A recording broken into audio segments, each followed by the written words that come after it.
Olá, seja bem-vindo, seja bem-vinda ao Cuide-se Mais, novo programa da plataforma multiprosa da sua CDL Belo Horizonte. A partir de hoje, toda semana, a gente vai trazer convidados super especiais, profissionais de diversas áreas, para falar sobre saúde, qualidade de vida, bem-estar. Eu sou o Júnior de Castro e aqui do meu lado, o Dr. Daniel Albuquerque, que vai comandar esse programa junto comigo. Animado, Daniel? Muito. Obrigado, Júnior. Estamos aqui hoje com a Mariana Lima, que é psicóloga, coach, kit coaching e uma formadora educacional em psicologia positiva. Bem-vinda, Mariana. Obrigada. Queria que você falasse um pouco dessa transição aí de psicologia, você era da psicologia de RH de empresas para psicologia positiva. Conte um pouco. Olá, pessoal. Eu sou Mariana Lima. Queria me apresentar, então. Sou psicóloga. Eu fiz formação também, MBA em gestão de pessoas. Eu sou Kid Coach, sou Professional Self Coach. Fiz também formação em disciplina positiva na sala de aula e também sou educadora parental e sou especialista em neurodesenvolvimento infantil.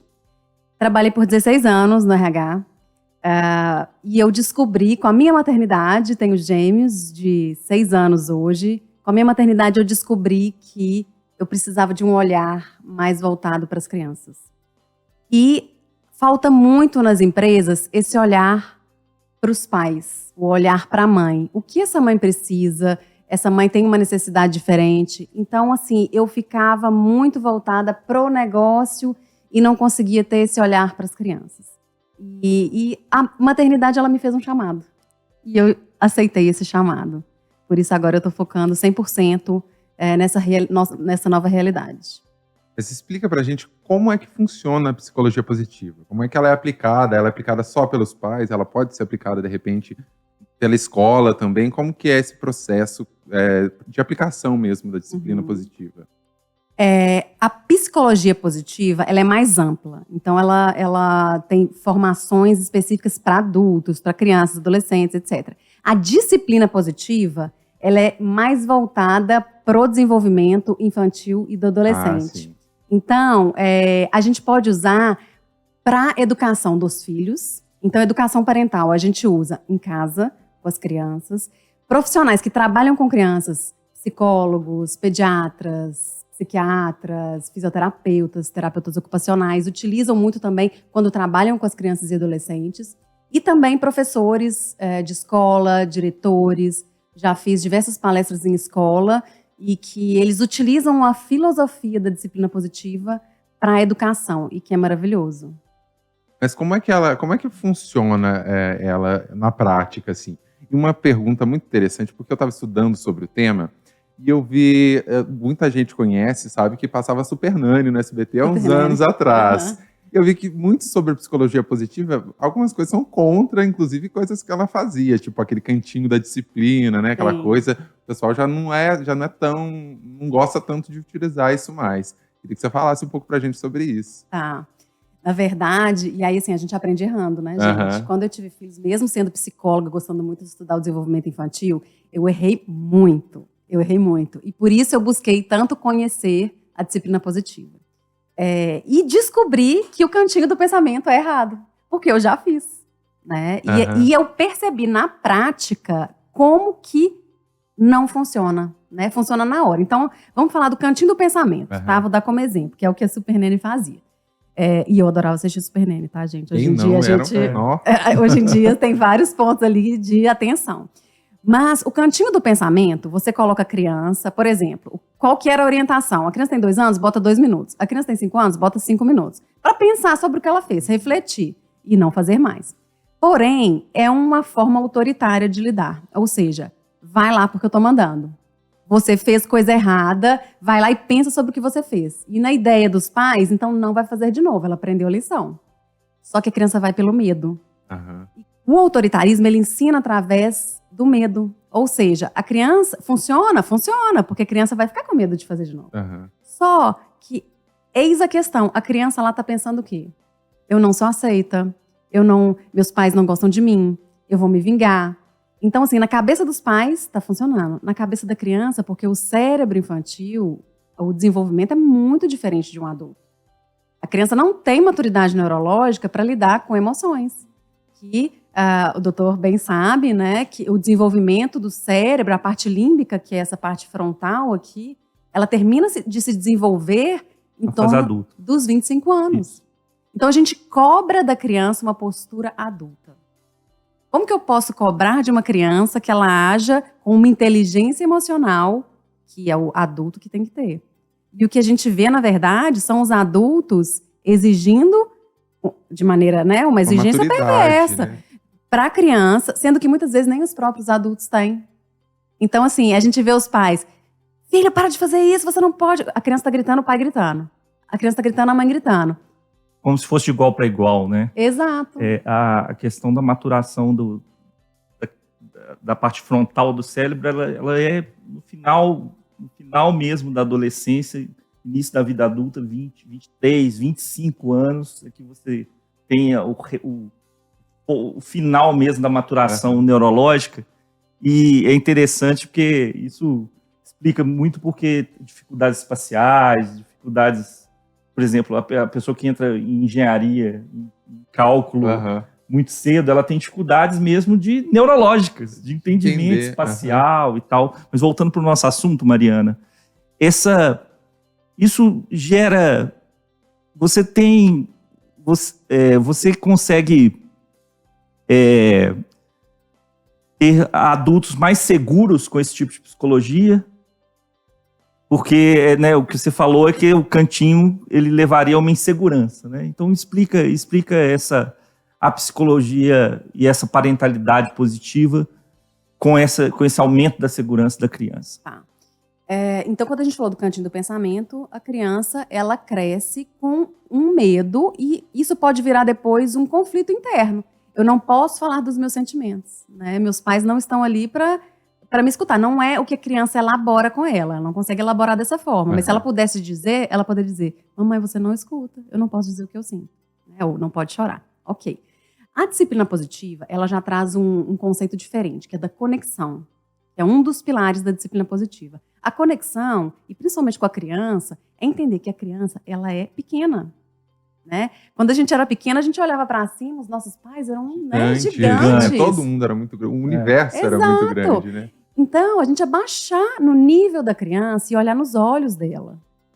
É a gente não ficar com o celular mexendo enquanto está conversando ou brincando com a criança. É estar 100% ali, se conectando olho no olho. Isso daí hoje em dia deve ser muito mais difícil, né? Tanto para os pais como para as crianças, porque tá todo mundo conectado, todo né? Como na tela, né? E muita gente usa isso também como válvula de escape. Você deixa lá o seu filho, ele tá no celular lá no cantinho dele, eu vou trabalhar, vou fazer as minhas coisas. Como que isso pode ser trabalhado também dentro da psicologia positiva? As telas, né? Já tem estudos que mostram o quanto ela prejudica o desenvolvimento infantil. Imagino eu, não tenho estudos ainda para isso, mas que prejudica inclusive o cérebro adulto. Mas a criança, pois é. E a criança, ela está numa fase, vamos pensar ali, a criança pequenininha, né? Até os primeiros 6 anos, que é a primeira infância. Ela está num momento de aprendizagem, de memória, de conhecimento. Então, ela vai formar a personalidade. Então, esse momento talvez seja o melhor para se trabalhar a psicologia positiva? É o melhor. É o melhor, até os 6 anos. Na verdade, assim, as mães perguntam, eu posso começar antes do bebê nascer? Sim. Né? Porque é conhecimento, é estudo. Os pais precisam estudar para serem pais. E a gente não tem esse estudo. Antigamente não tínhamos, agora está começando. Então, assim, até a primeira infância é um período muito crítico. Por exemplo, os neurônios, né, eles vão ter uma ação muito grande até os 6 anos. É vertiginoso. E depois se mantém ali. Né? E nesse período da infância, a gente conseguir implementar a disciplina positiva, a gente consegue, no futuro, que a criança tenha habilidades sociais como adulto para lidar com as questões da vida. Aí você perguntou como é que a criança vai se tornar segura no futuro com a disciplina positiva. Vamos pensar, o que eu quero para o meu filho aos 25 anos? Eu quero que ele tenha autoestima, que ele seja seguro, que ele tenha autonomia, que seja sociável, tenha estabilidade emocional. Ok. E como que eu estou lidando com meu filho hoje? Quando ele grita, eu grito junto, porque é isso que ele vai aprender. Quando ele chora, eu falo, não pode chorar. É isso que ele vai aprender. Então, será que ele vai ter estabilidade emocional no futuro, se eu estou agindo assim agora? né? Então, eu tenho que fazer um paralelo. Como que eu quero que meu filho seja e como que eu estou fazendo agora? Né? Então, Legal demais. A forma como eu educo vai ditar como a criança vai ser no futuro, adulta. Eu vou ter relacionamentos estáveis, eu vou me estressar ali numa reunião de trabalho, ou eu vou saber manter a serenidade. Maria, essa competição das mães com a tela, né? Porque as mães têm que estar mais preparadas, os pais, né? E essa tela aí, essa tela competindo o tempo todo, esses meninos já nascem hoje digitais, né? Passando o dedinho. Sim. Quero, não quero. A tela, assim, a gente não tem como tirar hoje 100% de tela, porque o mundo é conectado. Mas se a gente for pensar que a criança precisa de conexão, e a conexão é o olho no olho, a gente tem que ter muito mais disponibilidade para essa criança. E aí a gente vive uma realidade em que os pais trabalham, né? Antigamente as mães cuidavam mais dos filhos, hoje não, a mulher trabalha. Então, a gente tem que encontrar formas de colocar uma rotina para a criança, que a criança ela lida muito bem com a rotina, né? Uma rotina de atividades. Tem um período que está na escola, o outro período tem alguma atividade externa. O período de brincar é o brincar sem tela, né? E um período menor ali que pode deixar a partir dos 2 anos, né? Que é o indicado ali, uma horinha. A usar a tela. Uma horinha. Tem mães que conseguem fazer muito isso. Porém, a troco de muito estresse, porque os pais também estão totalmente conectados, né? O trabalho fica conectado, o home office, os pais estão lá trabalhando, mas a criança às vezes não entende. Mamãe, mas você está na tela, por que eu não posso? Ela é fundamental. Né? Então, tem que ter uma orientação. Os pais querem que os filhos sejam mini adultos, né? A sociedade, não os pais, a sociedade. Por quê? Fica quietinho para a mamãe trabalhar. Filho, você não está ficando quieto. Eu preciso que você vá para o seu quarto. E a criança... Faça o seu papel. Faça o seu papel. E assim, a criança, ela tá borbulhando, ela quer energia, brincar. Né? Curiosidade, quer aprender. E eles aprendem pelo exemplo. Então, mamãe, brinca comigo. Não é que a gente tem que ficar brincando com a criança o tempo todo, até porque a gente não tem disponibilidade, tem que trabalhar. Mas, quando estiver brincando, esteja 100%. Então, eu falo, tempo de qualidade é importante. Criar ambientes onde a tela ela tenha um papel secundário, né? E a brincadeira ela tem que ter um papel maior. E aí a gente lida com várias questões que dificultam a nossa vida. Por exemplo, antigamente brincava-se na rua, né? Em casas maiores, hoje em dia é apartamento. Como que a criança vai gastar energia?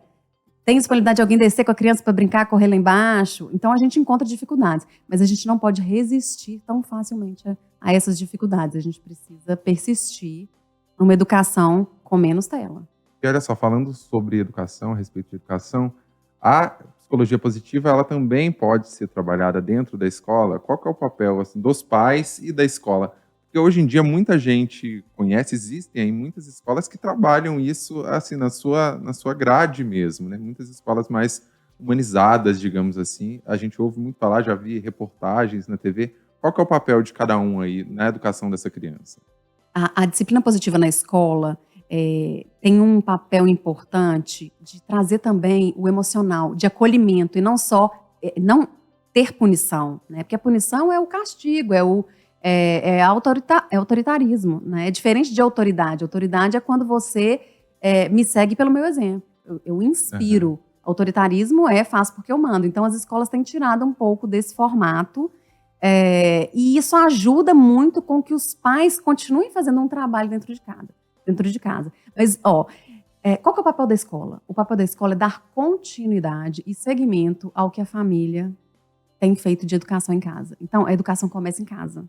Né? Os pais precisam conhecer o que é a disciplina positiva, o que é uma parentalidade positiva. Estudar, a gente tem que estudar para ser pai, porque o autoconhecimento liberta.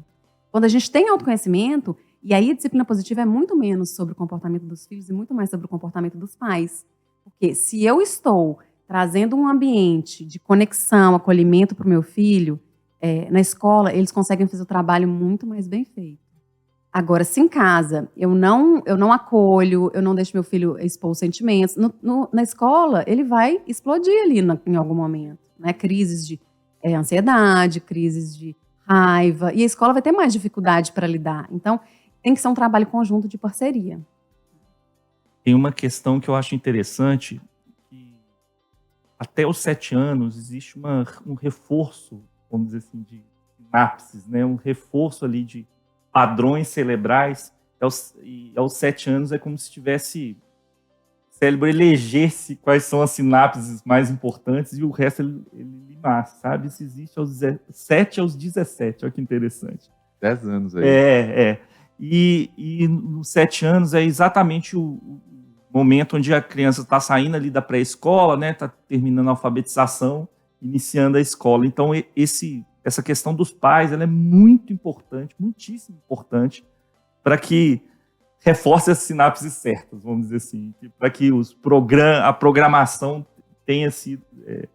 seja feita corretamente. E aí a gente vê que as escolas, a gente tem escolas mais avançadas, né, Mari, e escolas menos, né, escolas que estão mais ainda do jeito mais antigo, né, e os pais também, né, vocês têm pais mais, vamos dizer assim, antiquados, militares, né, e pais mais... Como convidar esses mais antiquados a se modernizarem, assim, né? Dizer a vantagem desses métodos, além de todas que você já falou. Eu sempre falo assim com mães que querem seguir um modelo, ou pais que querem seguir esse modelo, e o cônjuge não. Então fica muito exatamente esse ponto, né? E é difícil quando a gente tem um que está engajado e o outro que não acredita. Então eu falo muito para a gente experimentar. Por quê? Por que eu gosto tanto desse modelo? Porque ele funciona. E eu testei com meus filhos. Então, é científico, né? Você entender a criança que está ali mais chamando a atenção, está fazendo uma crise tremenda ali de jogar as coisas no chão. Essa criança está precisando mais de atenção. Só que aí o que os pais fazem? Coloca ela e exclui, né? Seu comportamento, você é bagunceiro, você não serve para obedecer, serve para nada, né? E exclui a criança. É o científico e por experiência própria, né? Mãe de gêmeos. Os gêmeos são parecidos, diferentes? Como que eles são? Muito diferentes. Muito diferentes. Ah, que legal. Então, já gera assim, né? Vamos lá, tem um laboratório dentro de casa, né? Exatamente. E foi por isso, assim, por um dos meus filhos que fazia muita birra, ele não conseguia canalizar a energia dele na hora que ele estava fazendo a birra. E o outro não, o outro já conseguia. Só que eu estava fazendo errado. Eu testei de tudo. Eu tentei deixar chorando, eu tentei fazer o cantinho do pensamento, não funcionava. E havia um enfrentamento entre eles também, porque eles, ainda mais que são gêmeos, né? Como é que lida com um e com o outro nesse caso? Quando eles eram pequenininhos, não. Hoje tem, né? Mas quando eu descobri a disciplina positiva, eu já lia. Mas quando eu comecei a experimentar e eu vi que funcionava, porque eu parei tudo. Eu falei, gente, eu não conheço sobre esse assunto, eu preciso estudar. E aí eu testei com meu filho, ao invés de deixar chorando, ao invés de... Né, as pessoas falam assim, esse menino tá ficando mimado. Não, eu fui acolher. Filho, você quer um abraço? Até hoje, ele pede abraço. E ele acalma muito mais rápido. Então, assim, o que eu convido? Vamos conhecer e praticar. Porque aí a pessoa vai ver o que funciona na prática.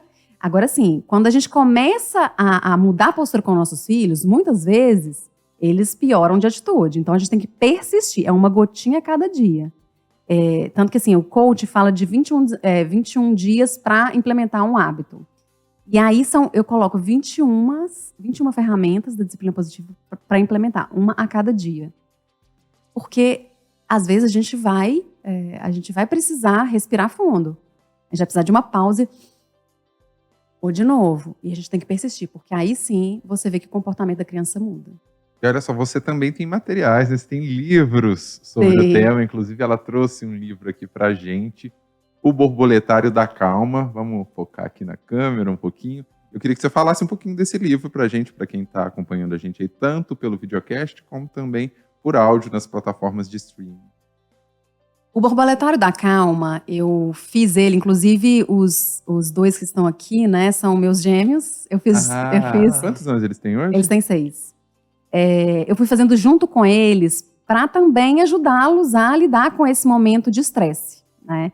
E como que surgiu a ideia de fazer esse livro? Eu estava numa reunião de trabalho em Cuiabá.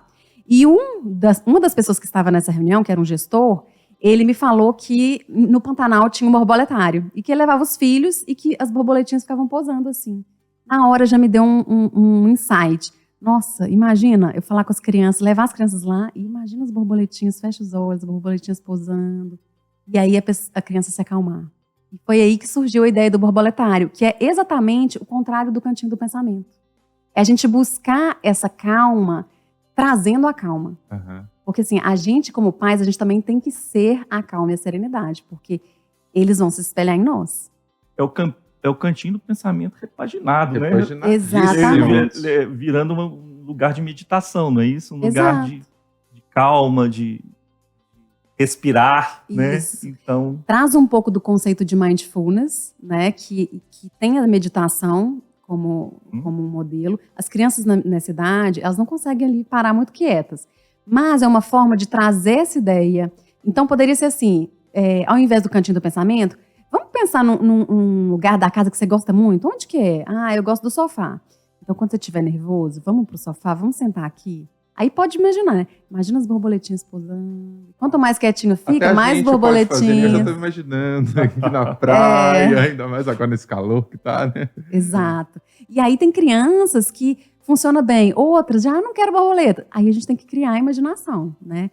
Então vamos imaginar um unicórnio. Imagina um unicórnio, fecha os olhinhos, um unicórnio, você passando a mão no chifrinho ali do unicórnio, que cor que ele é. Então, assim, estratégias para a criança conseguir trazer essa calma no dia a dia. Onde que a gente encontra esse livro? Onde que o público pode comprar? O livro tem no meu site, que é www.loja.educarconsciente.com.br. Perfeito. Repete pra gente. www.loja.educarconsciente.com.br.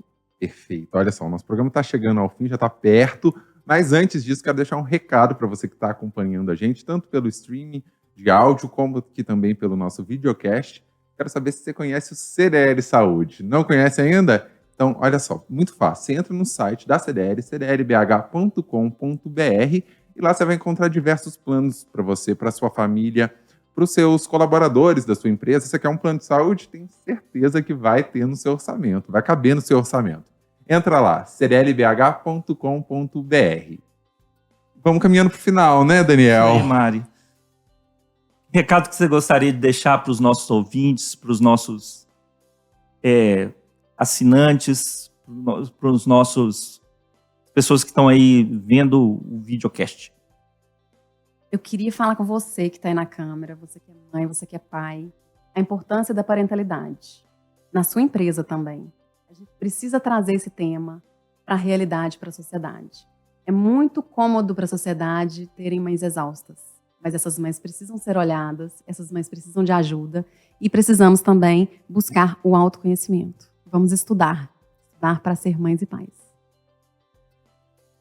É isso aí, Mariana. Né? Muito obrigado, Mariana. Foi um prazer ter você aqui. Com certeza você vai voltar para falar com a gente, porque você tem mais 3 livros. Dá para fazer um videocast aqui de cada livro, pelo menos, né? Contando um pouquinho de cada um. A gente vai, né, ficando por aqui. Legal, Semana Júnior. que vem tem muito mais Cuide-se Mais. Tem sim. Então, tchau, tchau.